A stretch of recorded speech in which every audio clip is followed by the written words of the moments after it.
Assalamualaikum warahmatullahi wabarakatuh. Perkenalkan, nama saya Rohimat, saya dari Prodi HES.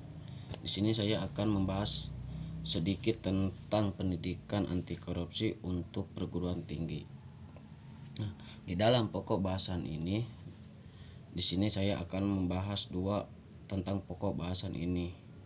Yang pertama, konsep pemberantasan korupsi. Yang kedua, tentang cara upaya penanggulangan korupsi dengan hukum pidana.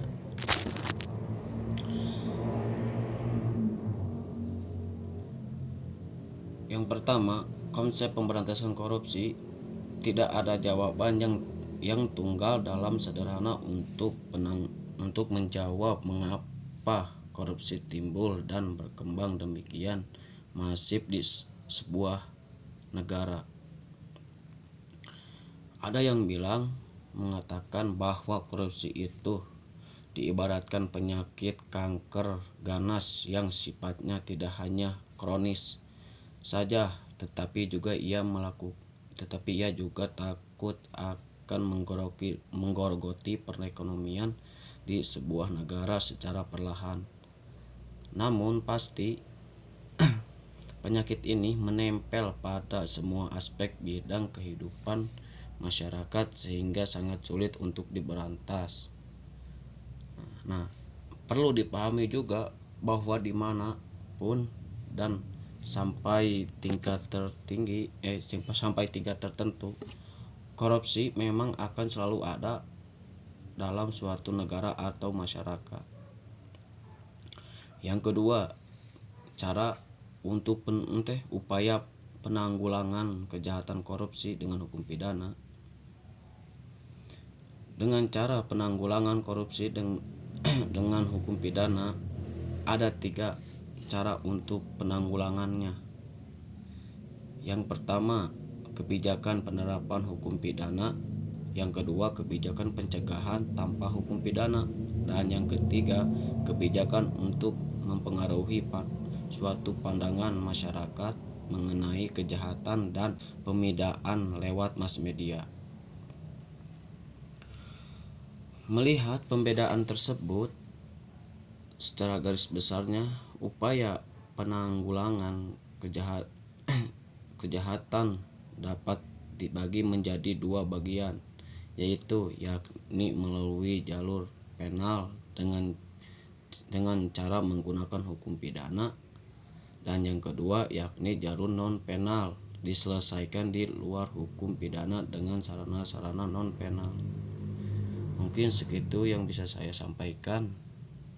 Selanjutnya akan diteruskan oleh Nita. Assalamualaikum warahmatullahi wabarakatuh.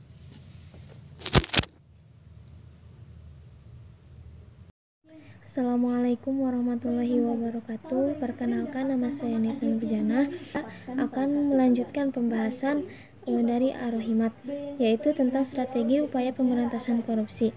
Nah, apa saja sih strategi upaya pemberantasan korupsi? Yang pertama yaitu pembentukan lembaga korupsi. Yang kedua yaitu pencegahan korupsi di sektor publik.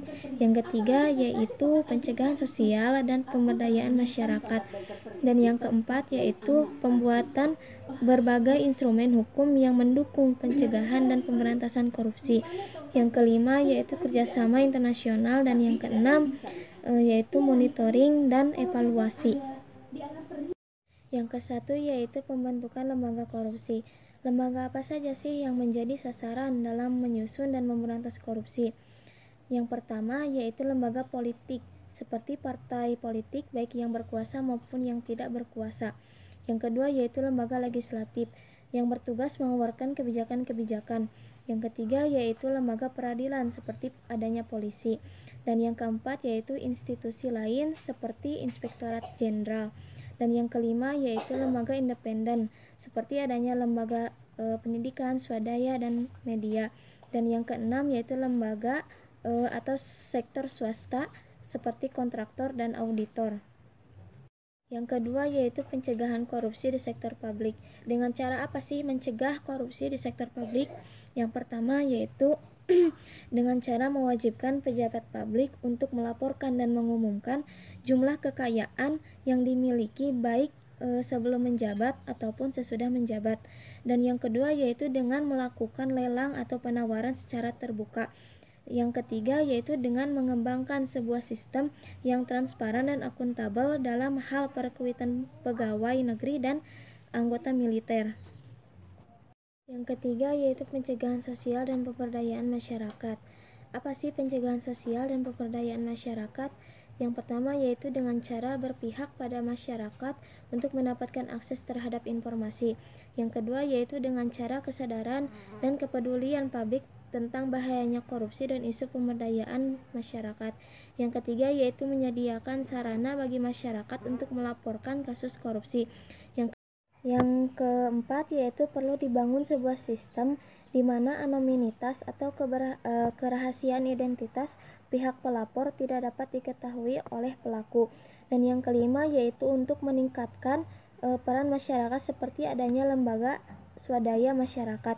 Dan yang keenam yaitu pers yang bebas atau media yang memiliki fungsi yang efektif untuk melakukan pengawasan atas perilaku pejabat publik. Dan yang ketujuh yaitu dengan adanya lembaga swadaya masyarakat atau bisa disebut dengan LSM. Dan yang kedelapan yaitu dengan menggunakan atau mengoperasikan perangkat electronic surveillance, sebuah alat atau perangkat untuk mengetahui dan mengumpulkan data yang dipasang pada tempat-tempat tertentu. Dan yang keempat yaitu pembuatan berbagai instrumen hukum yang mendukung pencegahan dan pemberantasan korupsi. Korupsi tidak cukup hanya mengandalkan satu instrumen hukum, yakni Undang-Undang Pemberantasan Tindak Pidana Korupsi. Berbagai peraturan perundang-undangan atau instrumen hukum lain perlu dikembangkan. Salah satu peraturan yang harus ada adalah Undang-Undang Tindak Pidana Money Laundering atau pencucian uang.